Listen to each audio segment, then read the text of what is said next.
Hello friends, welcome back. Today's topic is data independence. अब आपको word से ही समझ में आ रहा है data independence. It means what, आपके डेटा को आपको क्या करना है, इंडिपेंडेंट करना है. बट किससे? आपको इंडिपेंडेंट करना है यूजर्स से. ओके, सो जो भी यूजर्स हैं जो आपके एप्लीकेशन को यूज कर रहे हैं, आपको उसको क्या करना है, डेटा इंडिपेंडेंट कर देना है. मतलब आप बैक एंड में जो भी चेंजेस करोगे तो वो आपका यूजर को प्रॉब्लम देना नहीं चाहिए. अगर यूजर को प्रॉब्लम दे रहा है तो यूजर आपका एप्लीकेशन यूज करेगा क्या? नहीं करेगा. So that is the basic फंडा ऑफ डेटा इंडिपेंडेंस कि आपको आपके डेटा को क्या करना है, इंडिपेंडेंट करना है from the users of your application. Okay, so this is a diagram for data independence. तो ये हम क्यों बनाते हैं? बिकॉज हम जब भी अपने यूजर्स को अपने एप्लीकेशन देते हैं तो एप्लीकेशन जो है वो कम्युनिकेट करती है किसके साथ? डेटाबेस के साथ. तो इन शॉर्ट आपके यूजर्स भी आप कम्युनिकेट करते हैं डेटाबेस के साथ. तो अगर ये डायरेक्टली कम्युनिकेट करेंगे डेटाबेस के साथ, तो अगर मिडिल में हम लोग कुछ चेंज करेंगे so it might directly affect the users, right? So we don't want that. For that we have created two layers. So what are the two layers? First one is the conceptual, which is also called as logical layer, and the second one is what? Physical layer. Okay, so why we are creating this conceptual and physical layer in between? So that direct communication आपके database से user का ना हो. Okay, अब आ जाते हैं conceptual schema पे. Okay, so conceptual means logical. So it means what, कि आप कुछ भी लॉजिकल चेंज अपने डेटाबेस के रिलेटेड करोगे तो it should not affect the users.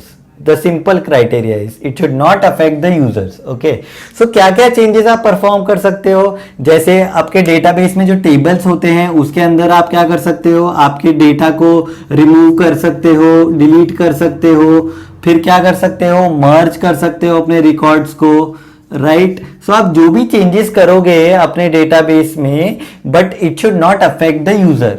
Okay, it should not affect the user. That is the only criteria. That is the only criteria. और क्या चेंजेस कर सकते हो? जैसे आपने API यूज किया है आपके डेटाबेस से कम्युनिकेट करने के लिए. So what is API? API is what?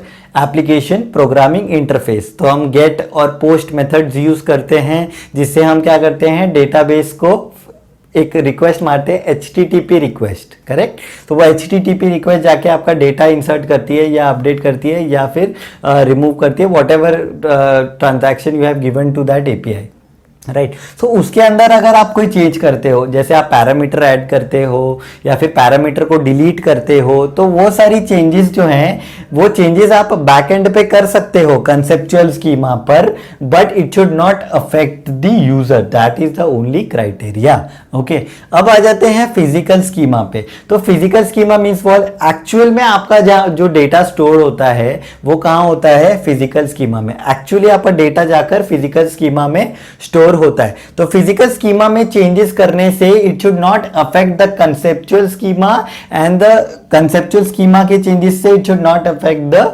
Users. Okay, so in short हमको यूजर्स को अफेक्ट नहीं होने देना है. यूजर्स जो एप्लीकेशन आपका यूज कर रहे हैं उनको कभी भी ऐसा नहीं लगना चाहिए कि कोई चेंजेस परफॉर्म हो रहे हैं बैक एंड पर. ओके, सो फिजिकल स्कीमा पे आ जाते हैं. सो फिजिकल स्कीमा में आप कौन कौन से चेंजेस कर सकते हो? जैसे कि आप हार्ड ड्राइव लगा रहे हो, नया हार्ड ड्राइव लगा रहे हो, तो उससे कोई फर्क पड़ेगा कंसेप्चुअल स्कीमा को? नहीं पड़ेगा. आप कितने भी हार्ड ड्राइव आगे आगे लगा सकते हो, बट उससे कोई कंसेप्चुअल स्कीमा को कोई फर्क नहीं पड़ेगा. और क्या चेंजेस परफॉर्म कर सकते हो आप? एक्सेस मेथड्स, आपके जो एक्सेस मेथड्स हैं, ओके, एक्सेस मेथड्स हैं उनको आप क्या कर सकते हो, चेंज कर सकते हो. जैसे बहुत सारे टाइप के एक्सेस मेथड है जिससे आप अपने डेटा को एक्सेस कर सकते हो, लाइक सीक्वेंशियल है, डायरेक्ट है, देन रैंडम है. सो बहुत सारे मेथड्स हैं. तो आप अगर सीक्वेंशियल यूज कर रहे हो और आपने सोचा कि सीक्वेंशियल से डेटा स्लो आ रहा है और आपको रैंडम पे जाना है, ओके, सो आप वो चेंज कर सकते हो, उससे कोई फर्क नहीं पड़ेगा कंसेप्चुअल स्कीमा को. ओके, नेक्स्ट आप क्या कर सकते हो, आप अपना डेटा स्ट्रक्चर चेंज कर सकते हो. डेटा स्ट्रक्चर चेंज कर सकते हो। तो डेटा स्ट्रक्चर कौन, सपोज आप स्टैक यूज कर रहे थे और आपने सोचा कि आप स्टैक की बजाय क्यू से करेंगे तो आपको ज्यादा फास्ट डेटा एक्सेस मिलेगा, राइट। सो आपने क्या किया, डेटा स्ट्रक्चर को बैकएंड पे चेंज कर दिया, तो इससे यूजर को कोई फर्क पड़ेगा नहीं, क्योंकि कंसेप्चुअल स्कीमा को कोई फर्क नहीं पड़ेगा। सो कंसेप्चुअल को नहीं पड़ेगा तो यूजर को भी ऑब्वियसली नहीं पड़ेगा। So they both are inter related with each other. User conceptual schema से इंटर रिलेटेड है और कंसेप्चुअल स्कीमा फिजिकल स्कीमा से इंटर रिलेटेड है।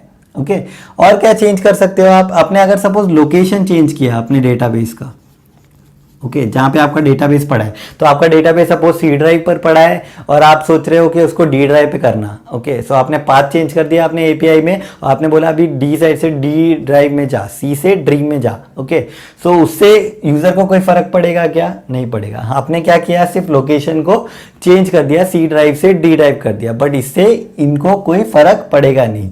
सो डेटा इंडिपेंडेंस का सिंपल फंडा अगर मैं आपको बताऊं तो सिंपल फंडा क्या है, it should be independent. What is should be independent? Data should be independent from whom? Data should be independent from your user of your application. Okay तो दैट इज द बेसिक फंडा। इसीलिए हम क्या करते हैं, ये दो लेयर्स बना लेते हैं, कंसेप्चुअल एंड फिजिकल लेयर।